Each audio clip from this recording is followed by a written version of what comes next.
केन्दुझर सिद्ध ट्रस्ट जरिया झुंपुरा ब्लॉक अंतर्गत बड़नेउली ग्राम पंचायत पहाड़पुर उच्च प्राथमिक विद्यालय परिसर में वृक्षरोपण कार्यक्रम अनुष्ठित हो जाइछि।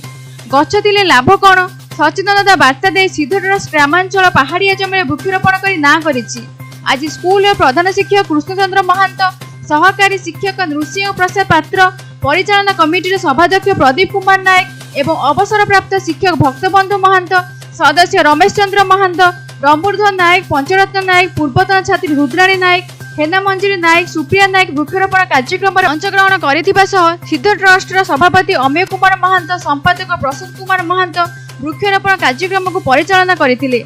एपरि वृक्षरोपण कार्यक्रम को बुद्धिजीवी माने प्रशंसा करिसेंती। कोरोना दीर्घ 4 मास है स्कूल बंद अच्छी जहाँ फल ये स्कूल पूरा घासमय हो तो जहाँ भी हो ये सिद्ध मठ ट्रस्ट तरफ प्लांटेशन कार्यक्रम करा जाउछि। प्राथमिक विद्यालय रे हम वृक्षरोपण कार्यक्रम करा जाउछि।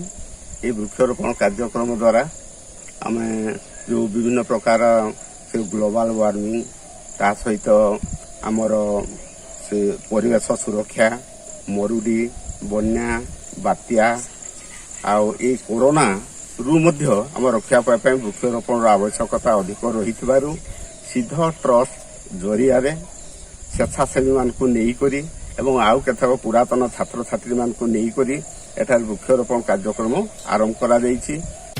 केन्दुझर बिरोची मुकुंद चरण नायक और अरुण महांत को रिपोर्ट साई सत्य न्यूज।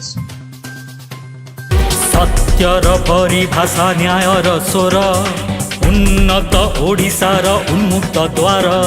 सत्यर परिभाषा न्यायर स्वर उन्नत ओडिशार उन्मुक्त द्वार।